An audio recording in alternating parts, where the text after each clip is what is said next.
yung nagawa kong maha.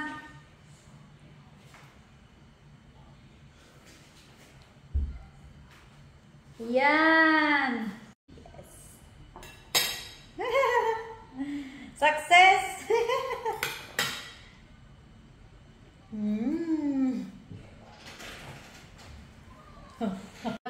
Yung kapatid ko, mag-video call kami. Pag may nakikita ako na may kinakain siya,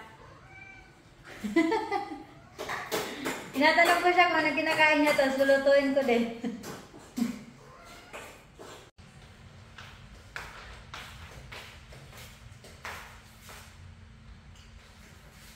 Hello everyone! Good afternoon! Ano ko ngayon, magawa ko ng, ano ba yung gagawin ko? Maha Blanca. Magawa ko ng Maha Blanca. Ito yung ano eh. Ito yung ano, wait lang.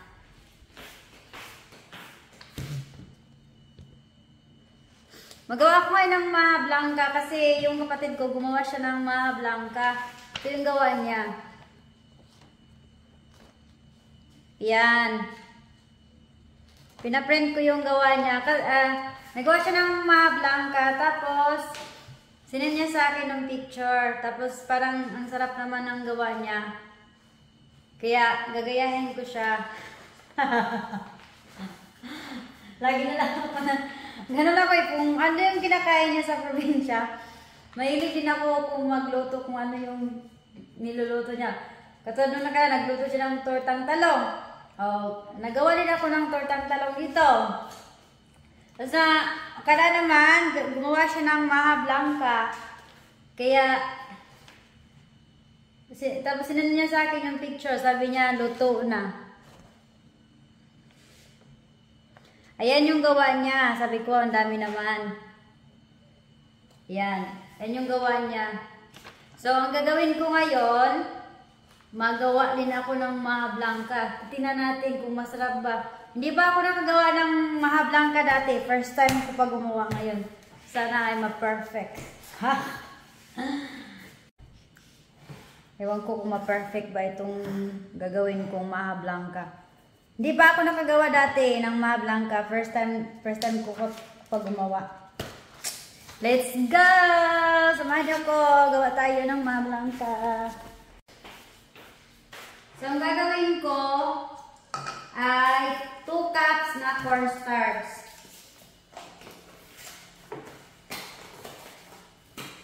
Mag-scoop ako ng 2 cups na cornstarch.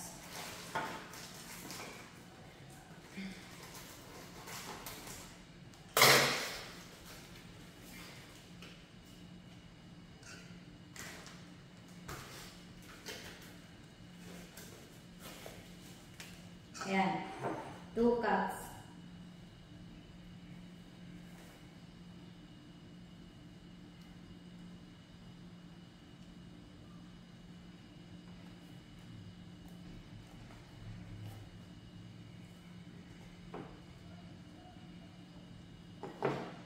Tapos yung coconut milk, 2 cans of coconut milk kasi ayoko yung masyadong maraming gata kasi yung tiyan ko nag-alporoto kapag masyadong maraming gata. And then, 2 cups of fresh milk. Yan. Kung walang fresh milk, water. Kung walang water, fresh milk.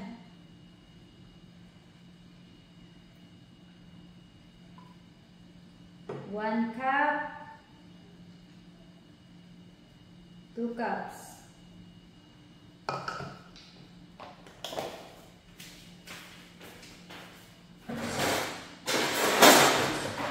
Tapos, haluin na natin hanggang sa ano.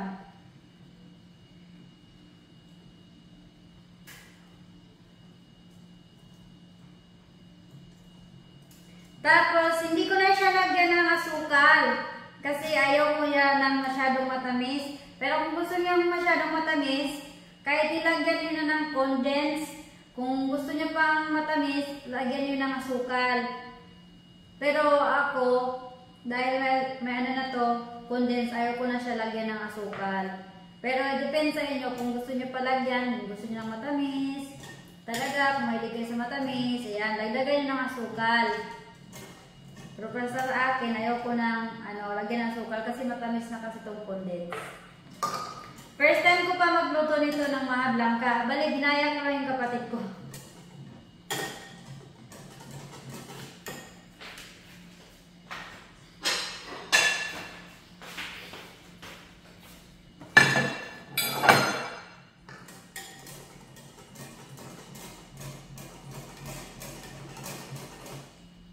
Nahalo ko na yung milk at saka cornstarch.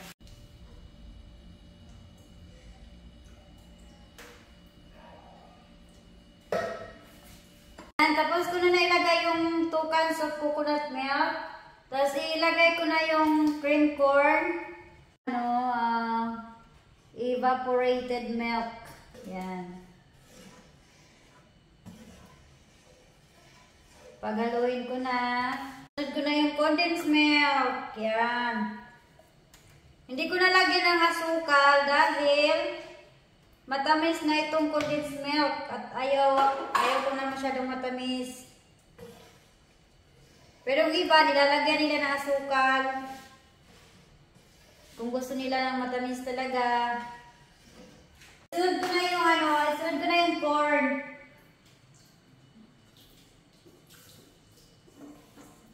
Whole corn. Tapos ilagay ko na yung minix ko kaya na cornstarch at milk.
Hala, ito na yung nagawa kong maha.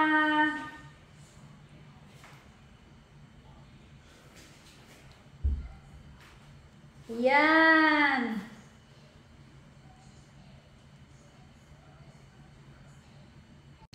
Kain tayo ng maha.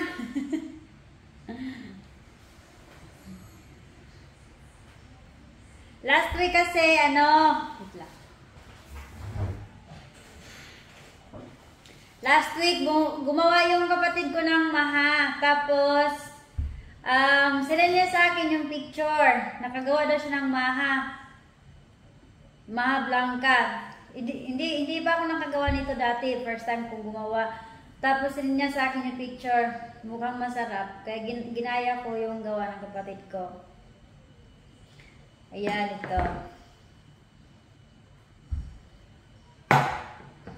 Ang sabi niya talaga, 4 na cups na coconut milk.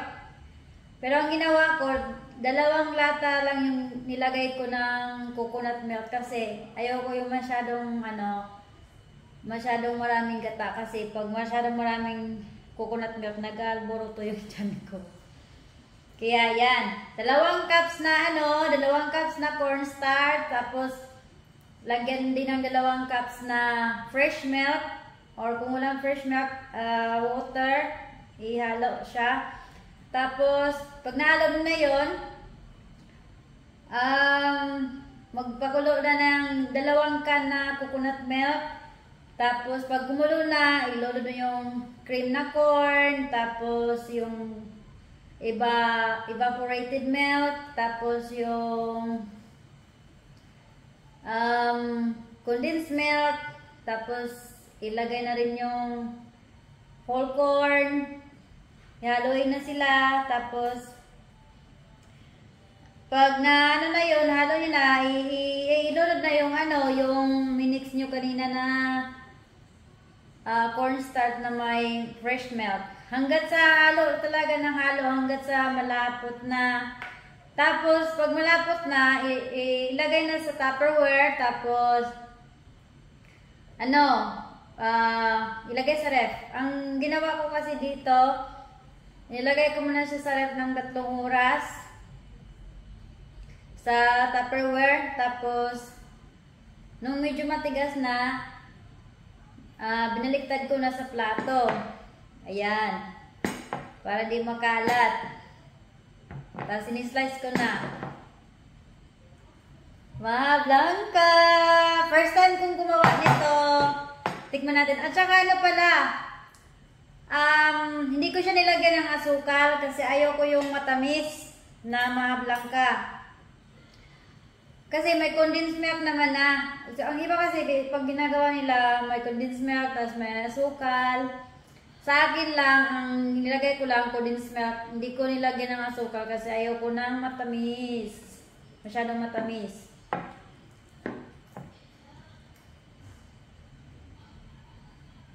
Condensed milk lang nilagay ko, hindi ko nilagyan ng asukal. Yan. Yes. Success!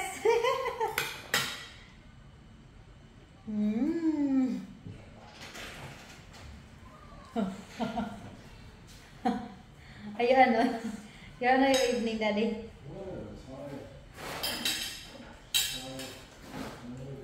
Kain tayo.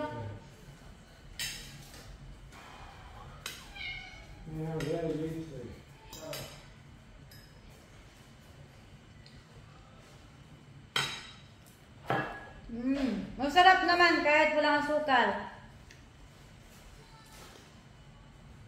Masarap kahit walang asukal. Kasi yung condensed milk, matamis yun eh.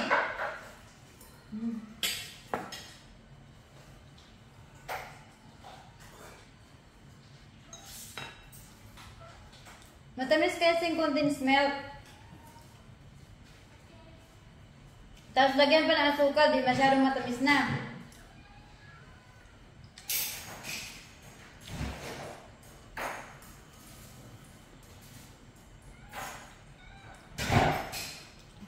Kaya, hindi ko na nilagyan ng asukal, condensed milk lang to.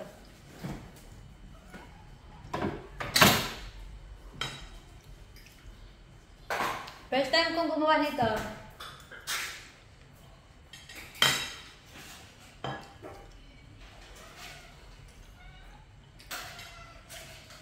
Ganyan ako pag yung kapatid ko, mag-video call kami. Pag may nakikita ako na may kinakain siya, tinatanong ko siya kung ano kinakain niya, tapos lulutuin ko din.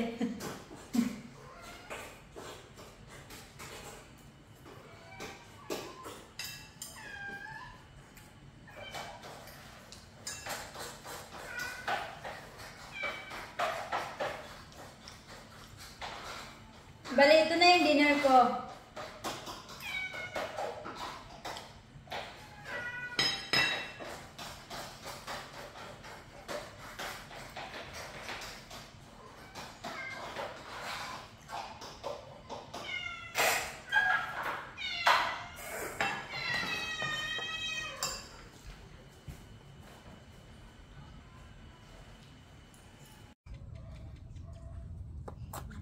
Kami, Bia.